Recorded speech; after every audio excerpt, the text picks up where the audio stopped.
요한복음 17장. 예수님께서는 이 말씀을 하시고 눈을 들어 하늘을 바라보시며 기도하셨습니다. 아버지, 때가 이르렀습니다. 아버지의 아들을 영광되게 해주십시오. 아들이 아버지를 영화롭게 하겠습니다. 아버지께서는 아들에게 주신 모든 사람에게 영생을 주려고 모든 사람을 다스리는 권세를 아들에게 주셨습니다. 영생은 곧 한 분이신 참 하나님과 아버지께서 보내신 자 예수 그리스도를 아는 것입니다. 저는 땅에서 아버지를 영광되게 하였고 아버지께서 제게 하라고 주신 일을 완전히 행하였습니다. 그러므로 아버지, 이제는 세상이 창조되기 전에 제가 아버지와 함께 가지고 있던 그 영광으로서 저를 영광되게 해 주십시오. 저는 아버지께서 세상에서 택하여 제게 주신 사람들에게 아버지의 이름을 나타냈습니다. 그들은 아버지의 것이었는데 아버지께서 제게 주셨고 그들은 아버지의 말씀을 지켰습니다. 지금 그들은 제게 주신 모든 것이 다 아버지께로부터 온 것임을 알고 있습니다. 저는 아버지께서 제게 주신 말씀을 이 사람들에게 주었습니다. 그들은 그 말씀을 받았고 제가 아버지로부터 온 것을 진정으로 알았고 아버지께서 저를 보내신 것을 믿었습니다. 이제 저는 그들을 위하여 기도합니다. 세상 사람을 위해서가 아니라 아버지께서 제게 주신 자를 위해 기도합니다. 그것은 그들이 아버지의 것이기 때문입니다. 제 것은 다 아버지의 것이고 아버지의 것은 다 제 것입니다. 그리고 저는 그들로 말미암아 영광을 받았습니다. 저는 더 이상 세상에 있지 않겠지만 이 사람들은 계속 세상에 있습니다.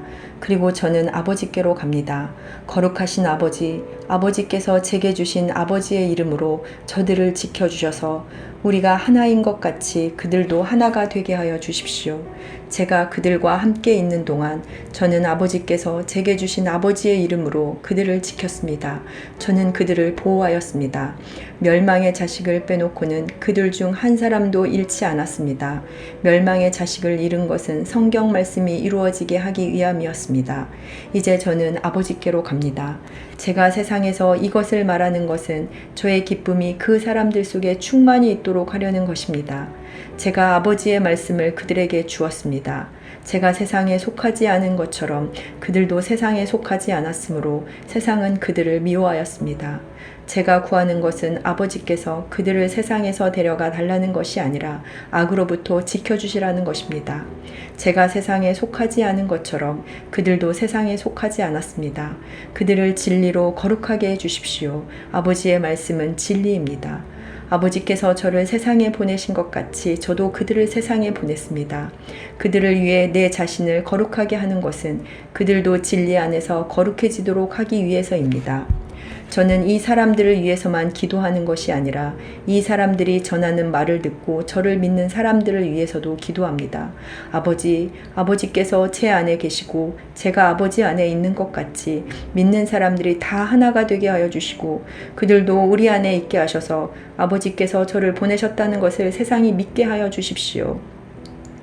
우리가 하나인 것 같이 그들도 하나가 되게 하기 위해 아버지께서 제게 주신 영광을 이 사람들에게 주었습니다. 제가 그들 안에 있고 아버지께서 제 안에 계십니다. 부디 그들로 온전히 하나가 되게 해 주십시오. 그리하여 세상이 아버지께서 저를 보내신 것과 아버지께서 저를 사랑하신 것처럼 그들도 사랑하셨다는 것을 알게 해 주십시오. 아버지, 제가 있는 곳에 아버지께서 제게 주신 이 사람들이 저와 함께 있게 하여 주시기를 원합니다. 아버지께서 세상이 창조되기 전에 저를 사랑하셔서 아버지께서 제게 주신 그 영광을 그들로 보게 해 주십시오. 의로우신 아버지, 세상은 아버지를 알지 못하지만 저는 아버지를 알며 이 사람들도 아버지께서 저를 보내신 것을 압니다. 아버지께서 제게 보이신 사랑이 그들에게 있고 저도 그들 안에 있게 하기 위해 그 사람들에게 아버지의 이름을 알게 하였고 앞으로도 계속 알게 할 것입니다. 요한복음 18장. 예수님께서 이 모든 말씀을 마치시고 제자들과 함께 기드론 골짜기 건너편으로 가셨습니다. 그곳에는 올리브나무 정원이 있었습니다. 예수님과 제자들은 이 정원으로 갔습니다. 그곳은 예수님이 제자들과 함께 종종 모이셨던 곳이므로 예수님을 배반한 유다도 이곳을 알고 있었습니다. 그래서 유다는 로마 군인들과 대제사장과 바리새인들이 보낸 성전 경비들을 데리고 정원으로 왔습니다. 그들은 등불과 횃불과 무기를 들고 있었습니다. 예수님께서는 자신에게 닥칠 일을 다 아시고 그들 앞으로 나서며 물으셨습니다. 너희가 누구를 찾느냐? 그들은 나사렛 사람 예수다 라고 대답했습니다.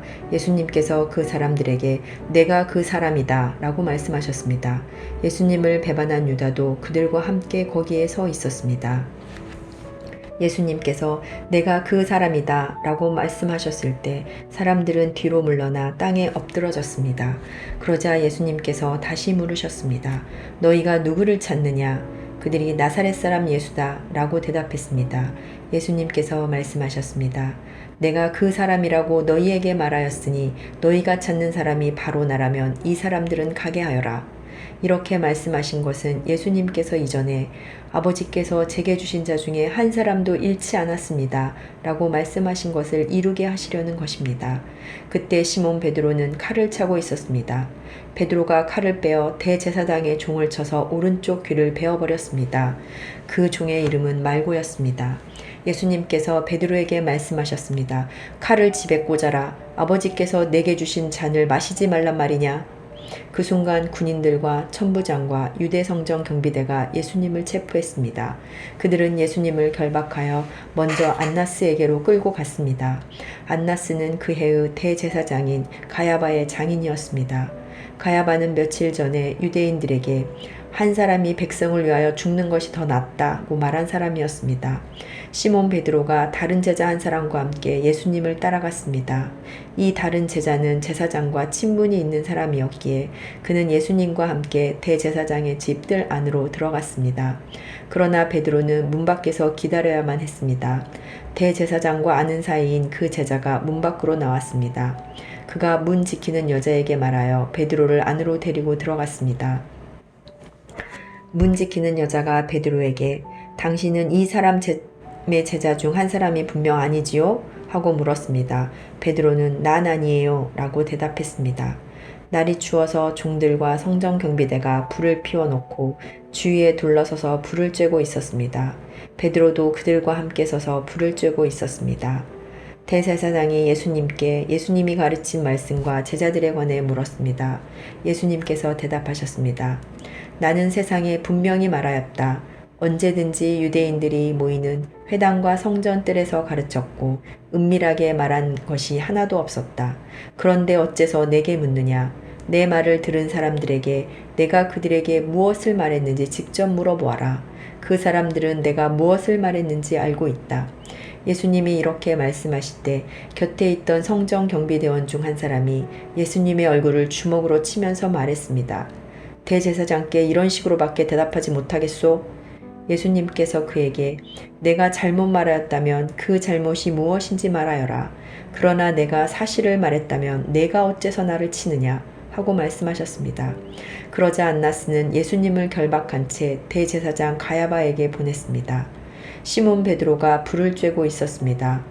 여러 사람들이 베드로에게 당신도 저 사람의 제자 중 한 사람이 아닌 게 맞지요? 라고 물었습니다. 베드로가 부인하며 난 아니요 라고 대답했습니다. 대제사장의 종 한 사람이 거기에 있었는데 그 사람은 베드로가 전에 귀를 벤 사람의 친척이었습니다. 그가 확신에 차서 말하였습니다. 내가 당신이 그 사람과 함께 정원에 있는 것을 보았소. 베드로는 다시 부인하였습니다. 그러자 바로 그 순간 닭이 울었습니다. 그들은 예수님을 데리고 가야바의 집에서 로마 총독의 관저로 갔습니다. 때는 새벽이었습니다. 유대인들은 몸을 더럽히지 않고 유월절 음식을 먹으려고 총독의 관저에 들어가지 않았습니다. 그래서 빌라도가 직접 밖으로 나와 유대인들에게 물었습니다. 당신들은 무슨 제목으로 이 사람을 고소하는 거요? 그들이 대답했습니다. 이 사람이 범죄자가 아니라면 총독님께 그를 넘기지 않았을 것입니다. 빌라도가 그들에게 말했습니다. 당신들이 직접 그를 붙잡아다가 당신들의 법대로 재판하시오. 유대인들은 빌라도에게 우리에게는 사람을 죽일 권한이 없습니다. 라고 대답했습니다. 이로써 예수님께서 자신이 어떠한 죽음을 맞을 것인가에 관해 전에 하셨던 말씀이 이루어졌습니다. 빌라도는 다시 관저로 들어갔습니다.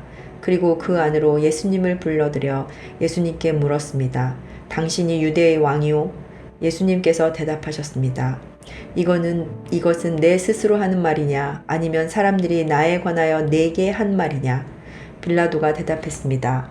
나는 유대인이 아니오. 당신의 민족과 대제사장들이 당신을 나에게 넘겼소. 당신은 무슨 짓을 행했소? 예수님께서 대답하셨습니다. 내 나라는 이 세상에 속하지 않았다. 만일 내 나라가 이 세상에 속한 나라였다면 내 종들이 싸워서 내가 유대인들에게 잡히지 않게 했을 것이다. 이제 내 나라는 이 땅에 속한 것이 아니다. 빌라도가 말했습니다. 그렇다면 당신이 왕이란 말이오? 예수님께서 대답하셨습니다. 너는 나에게 왕이라고 바르게 말하는구나. 사실 나는 이것을 위하여 태어났으며 이것을 위해 세상에 왔다. 나는 진리에 대해 증언하려고 왔다. 진리에 속한 사람은 내 말을 듣는다. 진리가 무엇이요? 빌라도가 물었습니다. 이 말을 하고 빌라도는 다시 관저에서 나와 유대인들에게로 가서 말하였습니다. 나는 이 사람에게서 아무 죄도 찾지 못하였소. 유월절에 내가 당신들에게 죄수 한 사람을 놓아주는 풍습이 있소. 당신들은 유대인의 왕을 당신들에게 놓아주기를 바라시오? 그들은 다시금 목소리를 높여 이 사람이 아니라 바라바를 놓아주시오 라고 소리를 질렀습니다. 바라바는 강도였습니다. 요한복음 19장. 그래서 빌라도가 예수님을 데리고 가서 채찍질하게 했습니다. 군인들은 가시나무로 왕관을 만들어 예수님의 머리에 씌우고 자줏빛 옷을 입혔습니다. 그런 다음 그들은 여러 차례 예수님께 유대인의 왕 만세라고 말하며 얼굴을 때렸습니다. 빌라도가 또다시 관저 밖으로 나와서 사람들에게 말했습니다. 자, 내가 예수를 당신들에게 데리고 나오겠소. 내가 그를 고소할 아무런 죄도 발견하지 못한 것을 당신들은 알게 될 것이요. 예수님께서 가시관을 쓰고 자줏빛 옷을 입고 나오시자 빌라도가 유대인들에게 말하였습니다. 보시오, 이 사람이오. 대제사장들과 성전 경비병들이 예수님을 보고 목소리를 높여 외쳤습니다. 십자가에 못 박으시오, 십자가에 못 박으시오. 빌라도가 그들을 향해 이렇게 말했습니다. 당신들이 이 사람을 데리고 가서 십자가에 못 박으시오. 나는 그에게서 아무 죄도 찾지 못했소. 유대인들은 우리의 법대로 하면 그는 당연히 죽어야 합니다. 자기를 하나님의 아들이라고 주장하니 말입니다. 라고 우겼습니다. 빌라도는 이 말을 듣자 더욱 두려워하였습니다. 그래서 그는 다시 관저로 들어가 예수님께 당신은 어디서 왔소? 라고 물었습니다. 그러나 예수님께서는 그에게 대답하지 않으셨습니다. 빌라도가 예수님께 말했습니다. 나에게 대답을 하지 않을 작정이요?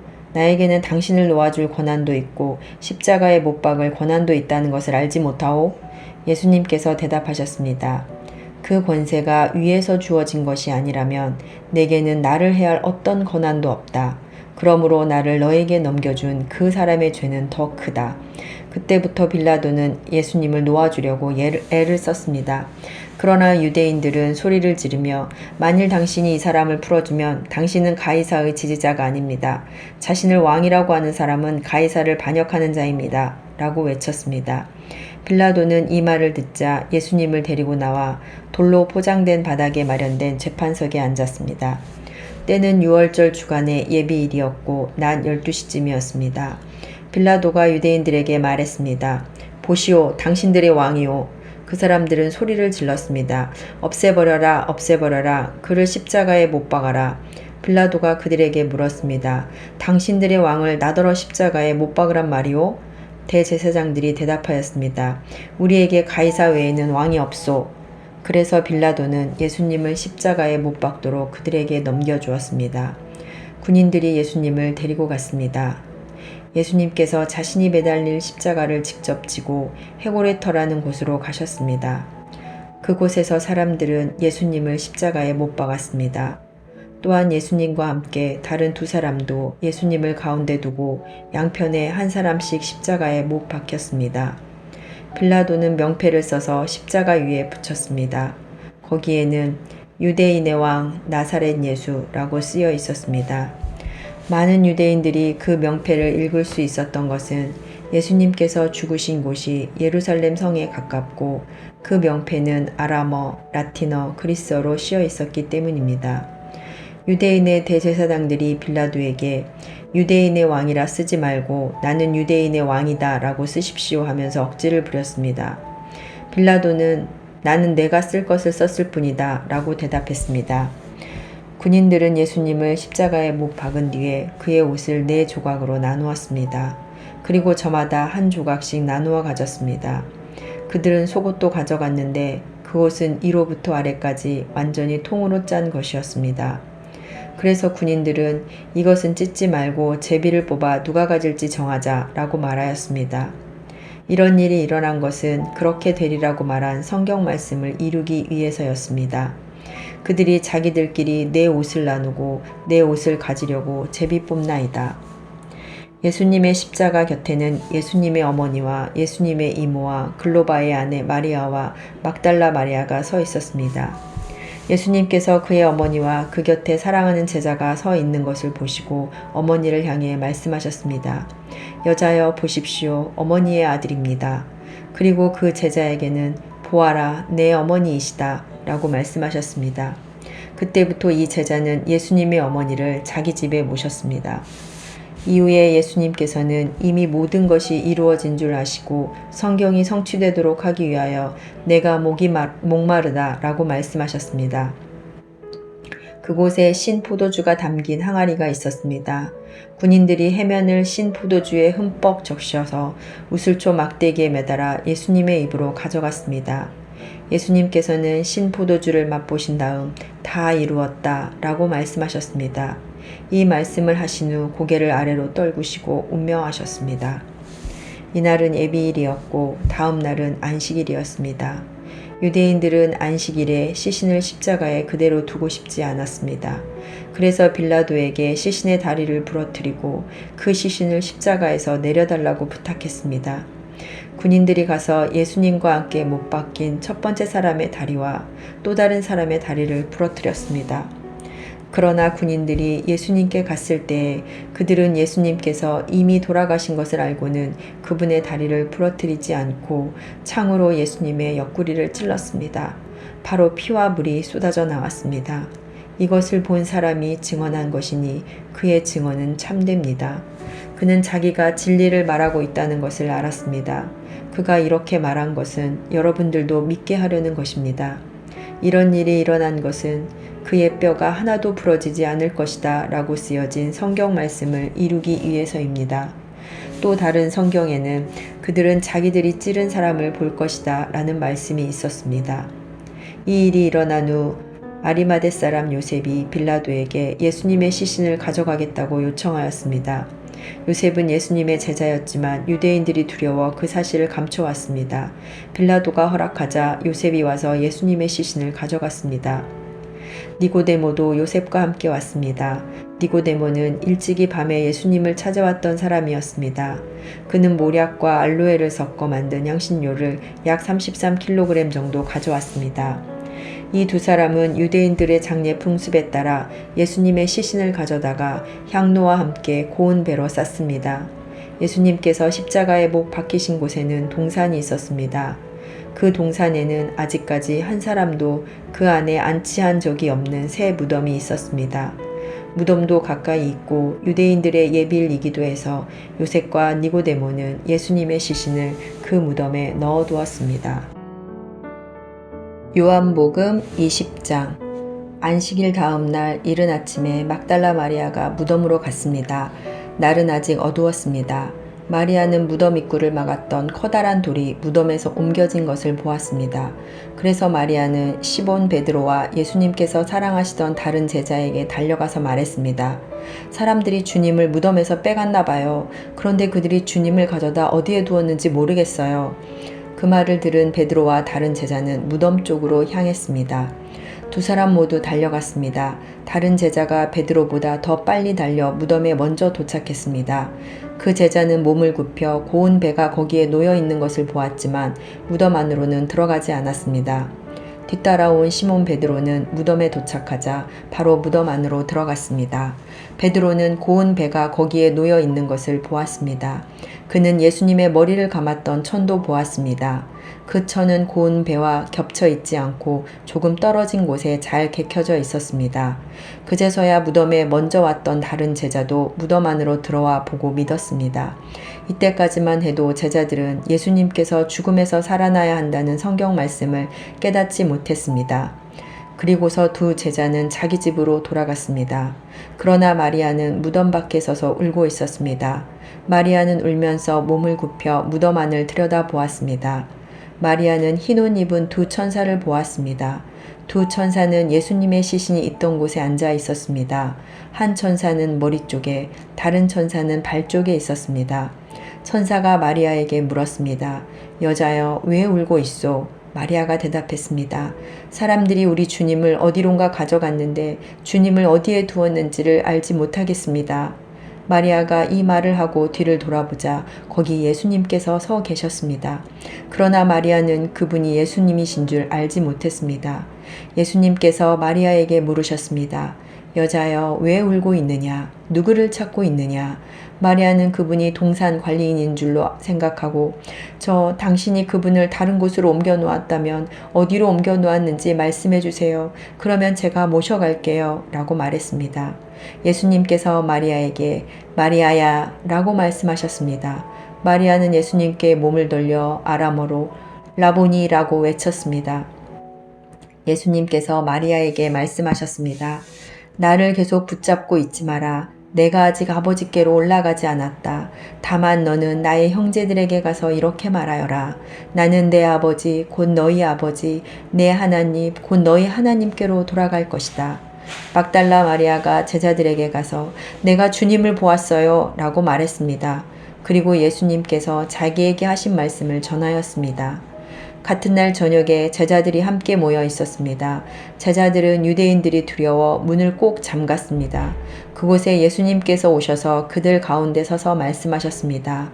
너희에게 평강이 있을지어다. 이 말씀을 하시고는 제자들에게 손과 옆구리를 보이셨습니다. 제자들은 주님을 보자 무척 기뻐했습니다. 다시 예수님께서는 너희에게 평강이 있을지어다. 아버지께서 나를 보내신 것 같이 나도 너희를 보낸다 라고 말씀하셨습니다. 이 말씀을 하시고 그들을 향해 숨을 내쉬며 말씀하셨습니다. 성령을 받아라. 너희가 누구의 죄든지 용서하면 그 죄는 사함을 받을 것이다. 너희가 누구의 죄든지 용서하지 않으면 그 죄는 사함을 받지 못할 것이다. 12 제자 중에서 디두모라는 별명을 가진 도마는 예수님께서 오셨을 때 다른 제자들이 있던 그 자리에 없었습니다. 그래서 다른 제자들이 도마에게 우리가 주님을 보았다 라고 말했습니다. 그러자 도마는 내가 직접 예수님 손에 있는 못자국을 보고 내 손가락을 그분의 못 박힌 곳에 찔러보고 내 손을 그의 옆구리에 넣어보기 전에는 못 믿겠다고 말했습니다. 일주일 뒤에 예수님의 제자들이 다시 그 집에 있었습니다. 이번에는 도마도 그들과 함께 있었습니다. 이때도 문은 잠겨 있었습니다. 예수님께서는 안으로 들어오셔서 그들 가운데 서서 말씀하셨습니다. 너희에게 평강이 있을지어다. 그리고는 도마에게 말씀하셨습니다. 내 손가락을 여기에 찔러 보아라. 내 손을 보아라. 내 손을 내밀어 내 옆구리에 넣어 보아라. 그리고 믿지 않는 자가 되지 말고 믿는 자가 되어라. 도마는 예수님께 나의 주님, 나의 하나님이라고 외쳤습니다. 예수님께서 도마에게 말씀하셨습니다. 너는 나를 보았기 때문에 믿느냐? 나를 보지 않고 믿는 사람들은 복이 있다. 예수님께서는 제자들이 있는 곳에서 이 책에 기록되지 않은 다른 표적도 많이 행하셨습니다. 그런데도 이 책에 있는 표적들을 기록한 것은 여러분들로 하여금 예수님께서 하나님의 아들 그리스도이심을 믿게 하고 그분의 이름을 믿음으로써 생명을 얻게 하기 위해서입니다. 요한복음 21장. 이 일이 일어난 후 예수님께서 디베랴 호수에서 제자들에게 다시 자신을 나타내셨습니다. 시몬 베드로, 디두모라는 별명을 가진 도마, 갈릴리 가나 사람 나다나엘, 세베대의 두 아들, 그리고 다른 두 제자가 함께 있었습니다. 시몬 베드로가 다른 제자들에게 나는 물고기 잡으러 간다 라고 말했습니다. 다른 제자들이 우리도 너와 함께 가겠다 라고 말했습니다. 그래서 그들은 밖으로 나가서 배에 올라탔습니다. 그러나 그날 밤에는 한 마리도 잡지 못했습니다. 다음 날 아침 일찍 예수님께서 호숫가에 서 계셨습니다. 그러나 제자들은 그분이 예수님이신 줄 알지 못하였습니다. 예수님께서 그들에게 말씀하셨습니다. 친구들이여, 한 마리도 못 잡았느냐? 제자들이 대답했습니다. 네, 한 마리도 잡지 못했습니다. 예수님께서 그들에게 말씀하셨습니다. 그물을 배 오른편에 던져라. 그러면 고기를 잡을 것이다. 그들은 시키는 대로 했습니다. 그러자 고기가 너무 많아 그물을 배 안으로 끌어올릴 수가 없었습니다. 예수님께서 사랑하시던 제자가 베드로에게 말했습니다. 주님이시다. 베드로는 주님이시다라는 말을 듣자마자 벗고 있던 겉옷을 몸에 두르고는 물로 뛰어들었습니다. 다른 제자들은 고기가 가득한 그물을 당기며 배를 저어 호숫가에 댔습니다. 그들은 호숫가로부터 약 90m 정도 떨어진 그리 멀지 않은 곳에 있었기 때문입니다. 제자들이 호숫가에 닿아 땅에 내리니 숯불이 피워져 있는 것이 보였습니다. 불 위에는 생선이 놓여 있었고 빵도 있었습니다. 그때 예수님께서 너희가 방금 전에 잡은 생선을 가지고 오너라 하고 말씀하셨습니다. 시몬 베드로가 배에 올라가 그물을 호숫가로 끌어당겼습니다. 그물은 큰 물고기로 가득했습니다. 153마리나 되었습니다. 고기가 그렇게 많았는데도 그물은 찢어지지 않았습니다. 예수님께서 그들에게 와서 아침 식사를 하여라 라고 말씀하셨지만 제자들은 그분이 주님이신 줄 알았기 때문에 제자들 중에 감히 당신은 누구십니까? 라고 묻는 사람이 없었습니다. 예수님께서는 가셔서 빵을 가져다가 제자들에게 주셨고 생선도 주셨습니다. 이것은 예수님께서 죽은 자 가운데서 살아나신 후 그의 제자들에게 세 번째 나타나신 것이었습니다. 그들이 식사를 다 마쳤을 때 예수님께서 시몬 베드로에게 말씀하셨습니다.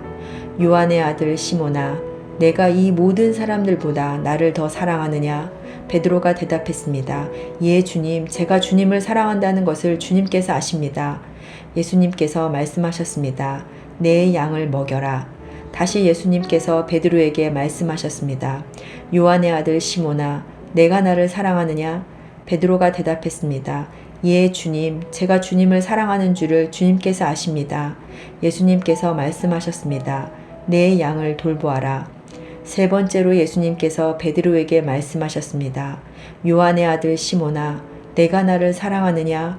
예수님께서 자기에게 세 번씩이나 내가 나를 사랑하느냐고 물으셨기 때문에 베드로는 거의 울상이 되었습니다. 그리고는 예수님께 대답했습니다. 주님께서는 모든 것을 아십니다. 제가 주님을 사랑하는 것도 주님께서는 알고 계십니다. 예수님께서 베드로에게 말씀하셨습니다. 내 양을 먹여라. 내가 너에게 진리를 말한다. 내가 젊었을 때는 내 혼자 힘으로 옷도 입고 내가 원하는 곳을 갔지만 나이가 들게 되면 내가 팔을 벌리겠고 다른 사람이 내게 옷을 입힐 것이며 다른 사람이 내가 원하지 않는 곳으로 너를 데려갈 것이다. 예수님께서 이렇게 말씀하신 것은 베드로가 어떤 죽음으로 하나님께 영광을 돌리게 될지를 보여주시려는 것이었습니다. 이 말씀을 하시고 예수님께서는 베드로에게 나를 따르라고 말씀하셨습니다. 베드로가 뒤돌아보니 예수님께서 사랑하시던 제자가 따라오고 있었습니다.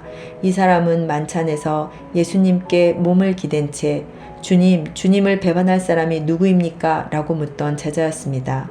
베드로가 그 제자를 보고는 예수님께 여쭈었습니다. 주님, 이 사람은 어떻게 되겠습니까? 예수님께서 대답하셨습니다. 내가 다시 올 때까지 그가 살아있기를 원한다고 해도 그것이 너와 무슨 상관이냐? 너는 나를 따르라. 이 사건 때문에 이 제자가 죽지 않을 것이라는 소문이 형제들 사이에 퍼지게 되었습니다. 그러나 예수님께서는 그가 죽지 않을 것이라고 말씀하신 것이 아니었습니다. 예수님께서는 단지 내가 다시 올 때까지 그가 살아있기를 원한다고 해도 그것이 너와 무슨 상관이냐라고 말씀하신 것 뿐이었습니다. 이런 일들을 증언하고 그것을 기록한 제자가 바로 이 사람입니다. 우리는 그의 증언이 참되다는 것을 알고 있습니다. 이 외에도 예수님께서 행하신 다른 일은 많이 있습니다. 만일 그 일을 일일이 다 기록한다면 온 세상이라도 그것을 기록한 책을 담기에 부족할 것입니다.